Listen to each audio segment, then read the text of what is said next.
Hello दोस्तों, नमस्कार। स्वागत है आप सभी का विजडम पॉइंट पर। दोस्तों, हम देख रहे हैं हिंदी साहित्य से संबंधित एक महत्वपूर्ण श्रृंखला जो कि आधारित है घटना चक्र पर। दोस्तों, घटना चक्र पर आधारित ये प्रश्नोत्तरी आपके आगामी परीक्षाओं की दृष्टि से बहुत ही महत्वपूर्ण है। तो आप सभी से निवेदन है कि अगर अभी तक आपने मेरे चैनल को सब्सक्राइब नहीं किया है तो प्लीज़ मेरे चैनल को सब्सक्राइब कर लें, और अगर मेरे वीडियोज़ आपको पसंद आते हैं तो उन्हें लाइक और शेयर भी ज़रूर करें। धन्यवाद। दोस्तों, हम देख रहे हैं हिंदी की प्रमुख रचनाएं और उनके रचनाकार। इस कड़ी में आज का ये वीडियो है जिसमें हम प्रश्न संख्या 174 से आगे बढ़ेंगे। आज का पहला प्रश्न है, स्नेह लीला के रचयिता कौन हैं? स्नेह लीला नाम की एक रचना है और उसके रचयिता का नाम आपको बताना है। ऑप्शन है रैदास, पीपा, विष्णुदास या बेनी। तो इस प्रश्न का सही उत्तर है ऑप्शन सी, स्नेह लीला विष्णुदास जी की रचना है। ऑप्शन सी इस प्रश्न का राइट आंसर है। स्नेह लीला के रचनाकार विष्णुदास हैं। महाभारत कथा और स्वर्गारोहण भी इनकी रचनाएं हैं। विष्णुदास की कृष्ण लीला संबंधी 2 काव्य उपलब्ध हैं, रुक्मणी मंगल और स्नेह लीला। स्नेह लीला में कृष्ण को अपना ब्रज संबंधी बाल्यकाल स्मरण आता है और वह उद्धव को गोपियों के लिए संदेश देकर ब्रज भेजते हैं। रुक्मणी मंगल में कृष्ण रुक्मणी विवाह की कथा है। विष्णुदास के ये दोनों काव्य संग्रह कृष्ण एवं राम काव्यों के प्रेरक हैं। अगला प्रश्न है, निम्नलिखित में से कौन सी पुस्तक हजारी प्रसाद द्विवेदी की नहीं है? निम्नलिखित में से कौन सी पुस्तक हजारी प्रसाद द्विवेदी ने नहीं लिखी है? ऑप्शन है अशोक के फूल, कबीर, नया साहित्य या कुटज। तो इसमें अशोक के फूल, कबीर और कुटज ये तीनों रचनाएं हजारी प्रसाद द्विवेदी जी की हैं। नया साहित्य नए प्रश्न ये नंदुलारे वाजपेयी जी का आलोचनात्मक निबंध है। तो इसमें जो ऑप्शन सी है ये हजारी प्रसाद द्विवेदी की रचना नहीं है। अशोक के फूल, कुटज, कबीर हजारी प्रसाद द्विवेदी द्वारा रचित पुस्तकें हैं, जिनमें अशोक के फूल व कुटज निबंध संग्रह एवं कबीर आलोचनात्मक ग्रंथ है। नया साहित्य यशपाल, रामविलास शर्मा, शिवदान सिंह चौहान, प्रकाश चंद्र गुप्त एवं नरेंद्र शर्मा, अमृतलाल नागर, रमेश सिन्हा तथा शमशेर बहादुर सिंह के संपादकत्व में प्रकाशित पत्रिका रही है। नया साहित्य एक पत्रिका रही है और इसके कई सारे संपादक रहे हैं जिनका नाम अभी मैंने ऊपर लिया है। इनसे जुड़े हुए अन्य महत्वपूर्ण तथ्य हैं, निबंध संग्रह हैं कल्पलता, हजारी प्रसाद द्विवेदी जी के निबंध संग्रह हैं कल्पलता, विचार और वितर्क, आलोक पर्व, विचार प्रवाह। हजारी प्रसाद द्विवेदी जी की कृतियां हैं, इनके जो इतिहास ग्रंथ और आलोचना है उसमें हिंदी साहित्य की भूमिका है, हिंदी साहित्य का आदिकाल है, हिंदी साहित्य उद्भव और विकास है और मध्यकालीन बोध का स्वरूप है। अगला प्रश्न है, हिंदी साहित्य का आधा इतिहास निम्नलिखित में से किसके द्वारा लिखा गया है? आपको बताना है कि हिंदी साहित्य का आधा इतिहास निम्नलिखित में से किसके द्वारा लिखा गया है? ऑप्शन है डॉक्टर इंद्रनाथ मदान, डॉक्टर सुमन राजे, डॉक्टर श्याम सुंदर दास या डॉक्टर ममता कालिया। तो हिंदी साहित्य का आधा इतिहास इसकी जो रचनाकार हैं ये हैं डॉक्टर सुमन राजे। ऑप्शन बी इस प्रश्न का सही उत्तर हो जाएगा। हिंदी साहित्य का आधा इतिहास डॉक्टर सुमन राजे द्वारा लिखी गई पुस्तक है। डॉक्टर सुमन राजे द्वारा लिखित अन्य पुस्तकें हैं सपना और लाशघर, चौथा सप्तक, उगे हुए हाथों के फूल, यात्रा देश, 21वीं सदी का गीत, साहित्य इतिहास, संरचना और स्वरूप, काव्य रूप संरचना, उद्भव और विकास, नाट्य शिल्प और रचना की कार्यशाला आदि।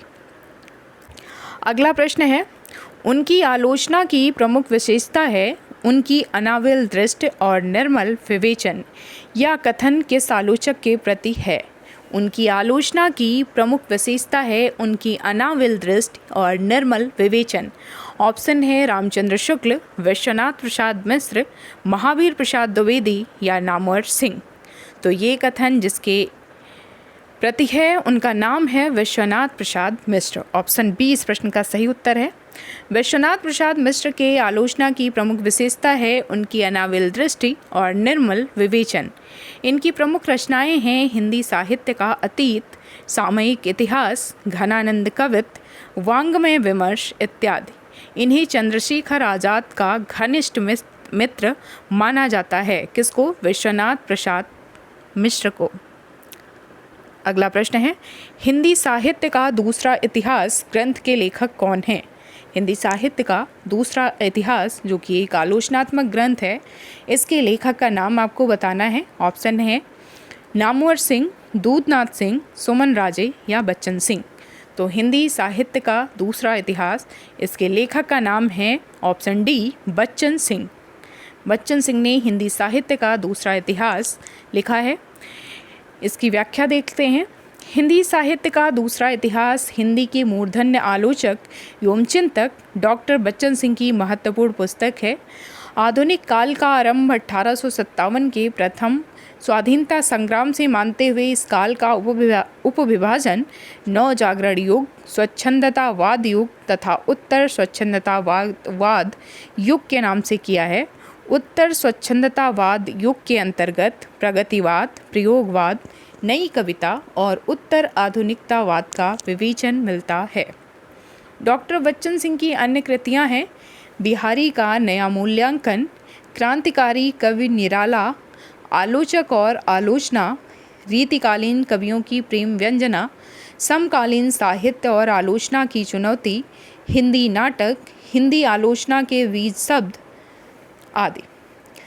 आ हिस्ट्री ऑफ हिंदी लिटरेचर के लेखक कौन हैं? आ हिस्ट्री ऑफ हिंदी लिटरेचर के लेखक का क्या नाम है? फ्रैंक ई के, Max Muller, George Abraham Grierson या रामचंद्र शुक्ल। तो इसका सही उत्तर है आ हिस्ट्री ऑफ हिंदी लिटरेचर के लेखक हैं फ्रैंक ई के। ऑप्शन ए इस प्रश्न का राइट आंसर है। आ हिस्ट्री ऑफ हिंदी लिटरेचर के लेखक फ्रैंक ई के हैं। भारत में यह 1920 में कलकत्ता एसोसिएशन प्रेस द्वारा प्रकाशित की गई थी या अंग्रेजी भाषा में लिखी गई रचना है। स्केच ऑफ हिंदी लिटरेचर के लेखक कौन है? आपको बताना है कि स्केच ऑफ हिंदी लिटरेचर के लेखक कौन हैं। ऑप्शन है मौलवी Karimuddin, FEK, George Abraham Grierson या एडविन ग्रीव्स। तो इस प्रश्न का सही उत्तर है option D. Sketch of Hindi literature के लेखक का नाम है Edwin Greaves. Sketch of Hindi literature के लेखक एडविन ग्रीव्स हैं। इसका प्रकाशन 1918 ईस्वी में हुआ था। अगला प्रश्न है, आलसियों का कोड़ा किसकी रचना है? आलसियों का कोड़ा किसकी रचना है? आपको बताना है। ऑप्शन है लल्लू लाल, मुंशी सदासुखलाल, सदल मिश्र या सितारे हिंद। तो इस प्रश्न का सही उत्तर है ऑप्शन डी, शिव प्रसाद सिंह सितारे हिंद की ये रचना है आलसियों का कोड़ा। आलसियों का कोड़ा के रचनाकार राजा शिव प्रसाद सितारे हिंद हैं। इनकी अन्य रचनाएं हैं राजा भोज का सपना, वीर सिंह का वृत्तांत, भूगोल हस्तामलक, वामा मनोरंजन, मानव धर्मसार, उपनिषद सार, योग वशिष्ठ आदि। उन्होंने सामान्य हृदय तत्व की सृष्टि व्यापिनी भावना द्वारा मनुष्य और पशु पक्षी सबको एक जीवन सूत्र में बद्ध देखा है। ये किसके बारे में है कथन? तुलसीदास, सूरदास, जायसी या घनानंद। उन्होंने सामान्य हृदय तत्व की सृष्टि व्यापिनी भावना द्वारा मनुष्य और पशु पक्षी सबको एक जीवन सूत्र में बद्ध देखा है। ये पंक्तियाँ किसके संदर्भ में हैं? इस प्रश्न का सही उत्तर है ऑप्शन सी, जायसी। जायसी के पद्मावत की बात यहाँ पे हो रही है। आचार्य रामचंद्र शुक्ल के अनुसार जायसी ने सामान्य हृदय तत्व की सृष्टि व्यापिनी भावना द्वारा मनुष्य और पशु पक्षी सबको एक जीवन सूत्र में विद्ध देखा है। अगला प्रश्न है, विद्यापति की कविता का स्थापत्य श्रृंगारिक है उसे आध्यात्मिक कहना खजुराहों के मंदिरों को आध्यात्मिक कहना है। पंक्तियों के लेखक कौन हैं? मैं एक बार फिर से इस कथन को पढ़ती हूँ। विद्यापति की कविता का स्थापत्य श्रृंगारिक है। उसे आध्यात्मिक कहना खजुराहों के मंदिरों को आध्यात्मिक कहना है। पंक्तियों के लेखक कौन हैं? ऑप्शन है doctor Bachchan Singh, doctor Ramchandra Tiwari, doctor Ramvilas Sharma या डॉक्टर विष्णुकांत शास्त्री। तो ये कथन है option A doctor Bachchan Singh का। डॉक्टर बच्चन सिंह के अनुसार विद्यापति की कविता का स्थापत्य श्रृंगारिक है। उसे आध्यात्मिक कहना खजुराहों के मंदिरों को आध्यात्मिक कहना है। डॉक्टर रामचंद्र शुक्ल ने कहा था विद्यापति की पंक्तियों को लेकर, आध्यात्मिक रंग के चश्मे आजकल बहुत सस्ते हो गए हैं, उन्हें चढ़ाकर जैसे कुछ लोगों ने गीत गोविंद के पदों को आध्यात्मिक संकेत बताया है, वैसे ही विद्यापति के पदों को भी। आचार्य हजारी प्रसाद द्विवेदी के अनुसार विद्यापति श्रृंगार के वाक रस सिद्ध कवि हैं। अगला प्रश्न है, इसमें कोई संदेह नहीं है कि कबीर को राम नाम रामानंद से प्राप्त हुआ, पर आगे चलकर कबीर के राम रामानंद के राम से भिन्न हो गए। यह कथन किसका है? ऑप्शन है doctor Hazari Prasad Dwivedi, doctor Ramchandra Shukla, doctor Ramkumar Verma या परशुराम चतुर्वेदी। तो इस प्रश्न का सही उत्तर है ऑप्शन बी। कबीर के बारे में ये कथन आचार्य रामचंद्र शुक्ल का था। उन्होंने हिंदी साहित्य का इतिहास में लिखा है कि इसमें कोई संदेह नहीं है कि कबीर को राम नाम रामानंद से प्राप्त हुआ, पर आगे चलकर कबीर के राम रामानंद के राम से अलग हो गए। अगला प्रश्न है, चंडी चरित्र किसकी विशिष्ट साहित्यिक रचना है? चंडी चरित्र किसकी विशिष्ट साहित्यिक रचना है? ऑप्शन है गुरु गोविंद सिंह, अर्जुन सिंह, रामदास या अंगद। तो ये रचना है गुरु गोविंद सिंह की। ऑप्शन ए इस प्रश्न का राइट आंसर है। चंडी चरित्र गुरु गोविंद सिंह की विशिष्ट साहित्यिक रचना है। इनकी रचनाओं के संग्रह का नाम दशम ग्रंथ है। इसमें 16 रचनाएं संकलित हैं। इनकी शैली ओजस्विनी है। गुरु जी की रचनाओं में वीर रस प्रधान है। अगला प्रश्न है, कबीर के बीजक पर लिखी गई तृज्या टीका किसकी है? कबीर के बीजक पर एक टीका लिखी गई है जिसका नाम तृज्या है। इसके रचनाकार का नाम आपको बताना है। ऑप्शन है पूरन दास, जगजीवन दास, भगवान दास या पलटू साहब। तो इस प्रश्न का सही उत्तर है ऑप्शन ए। कबीर के बीजक पर लिखी गई तृज्या टीका पूरन दास द्वारा लिखित है। पूरन दास अमर साहब के शिष्य सुखलाल साहब के शिष्य थे। उन्होंने वैराग्य शतक नामक ग्रंथ की रचना की। तत्पश्चात उन्होंने निर्णय सार और बीजक की तृज्या टीका की रचना की है। अगला प्रश्न है, बिहारी सतसई की टीका लाल चंद्रिका नाम से किसने लिखी है? आपको बताना है कि बिहारी सतसई की कई टीकाएं लिखी गई हैं, जिसमें से एक टीका है लाल चंद्रिका नाम से। उसको किसने लिखा है आपको बताना है। ऑप्शन है जगन्नाथ दास रत्नाकर, अंबिका दत्त व्यास, सुरत मिश्र या लल्लू लाल। तो इस प्रश्न का सही उत्तर है ऑप्शन डी लल्लू लाल। बिहारी सतसई की टीका लाल चंद्रिका लल्लू लाल जी की है, पर इसका उल्लेख छत्र प्रकाश के रचयिता लाल के विवरण में भी है। साथ ही इसके रचयिता और अन्य कवि लाल की भी कल्पना कर ली गई है। निम्नलिखित में से घनानंद की रचना कौन सी नहीं है? आपको बताना है निम्नलिखित में से घनानंद की रचना नहीं है। ऑप्शन है प्रिया प्रसाद, भावना प्रसाद, प्रीति पावस या पक्षी विलास। तो इसमें जो घनानंद की रचना नहीं है वो है ऑप्शन डी पक्षी विलास। Option D. प्रिया प्रसाद, भावना प्रकाश, प्रीति पावस घनानंद की रचनाएं हैं, जबकि पक्षी विलास इनकी रचना नहीं है। आइए देखते हैं घनानंद की प्रमुख रचनाओं को। सुजानहित, इश्कलता, वियोग वेल, प्रीति पावस, यमुना यश, वृंदावन सत, कृष्ण कौमुदी, सरस वसंत, प्रेम पत्रिका, ये रचनाएं हैं घनानंद की। अगला प्रश्न है कालिदास हजारा की रचना किसने की है। आपको बताना है कि कालिदास हजारा की रचना किसने की है। ऑप्शन है भारतेंदु ने, घनानंद ने, चिंतामणि ने या कालिदास ने। तो इस प्रश्न का सही उत्तर है ऑप्शन डी, कालिदास नाम के एक कवि थे जिन्होंने कालिदास हजारा की रचना की है। ये वो संस्कृत वाले कालिदास नहीं हैं, ये कालिदास हिंदी साहित्य से संबंधित हैं।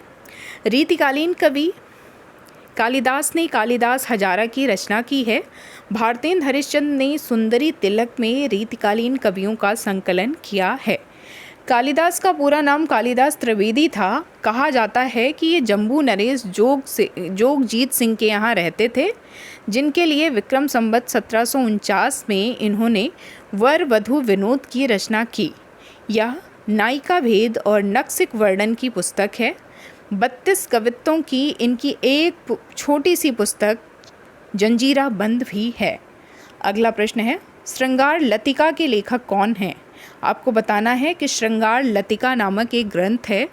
ये रीतिकालीन ग्रंथ है और इसके रचयिता का नाम क्या है। ऑप्शन है देव, रत्नाकर, चिंतामणि या द्विजदेव। तो ये रचना है द्विजदेव की, और आप जानते हैं कि द्विजदेव ये रीतिमुक्ति काव्यधारा के कवि हैं।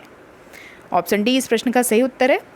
द्विजदेव के 3 ग्रंथों की चर्चा की जाती है, श्रृंगार लतिका, श्रृंगार बत्तीसी और श्रृंगार चालीसी। तो श्रृंगार ललिता, श्रृंगार बत्तीसी और श्रृंगार चालीसी ये तीनों द्विजदेव के ग्रंथ हैं। रामचंद्र शुक्ल आदि ने तीसरे ग्रंथ को स्वतंत्र न मानकर 2 ही ग्रंथ माने हैं। श्रृंगार लतिका की सौरभ नामक टीका महाराजा प्रताप नारायण सिंह जी ने लिखी है। द्विजदेव के काव्य गुरु बलदेव सिंह थे। अगला प्रश्न है हालात ए कन्हैया किसकी रचना है। आपको बताना है हालात ए कन्हैया किसकी रचना है। ऑप्शन है पूरन भगत, विद्यापति, अमीर खुसरो या इनमें से कोई नहीं। तो इस प्रश्न का सही उत्तर है हालात ए कन्हैया अमीर खुसरो की पुस्तक है। हालात ए कन्हैया अमीर खुसरो की रचना है। इनके द्वारा नजराने हिंदी नामक एक और ग्रंथ की रचना का उल्लेख मिलता है। ऑप्शन सी इस प्रश्न का राइट आंसर है। अगला प्रश्न है हिंदी नवरत्न के लेखक कौन हैं। हिंदी नवरत्न नाम का एक आलोचनात्मक ग्रंथ है, उसके लेखक का नाम क्या है। महावीर प्रसाद द्विवेदी, प्रताप नारायण मिश्र, मिश्र बंधु या इनमें से कोई नहीं। तो इस प्रश्न का सही उत्तर है हिंदी नवरत्न के लेखक का नाम है मिश्र बंधु। Option C. हिंदी भाषा के मानकीकरण की दृष्टि से 20वीं सदी का प्रथम चरण अत्यंत महत्वपूर्ण है। इस काल में जिन विद्वानों ने सक्रिय भूमिका निभाई उनमें मिश्र बंधुओं का नाम सर्वोपरि है। मिश्र बंधुओं में तीनों भाइयों के नाम हैं गणेश बिहारी मिश्र, श्याम बिहारी मिश्र और शुकदेव बिहारी मिश्र। हिंदी नवरत्न तथा मिश्र बंधु विनोद ये तीनों मिश्र बंधु विनोद के तीनों भाग मिश्र बंधुओं की रचना है।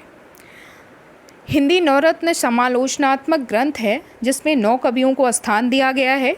वे कवि हैं। कई बार ये पूछा जाता है कि हिंदी नवरत्न में मिश्र बंधुओं ने किसको स्थान नहीं दिया है, और अक्सर जायसी का नाम उसमें रहता है। जायसी को इन्होंने नवरत्नों में स्थान नहीं दिया है और अक्सर वही विकल्प में दे देते हैं।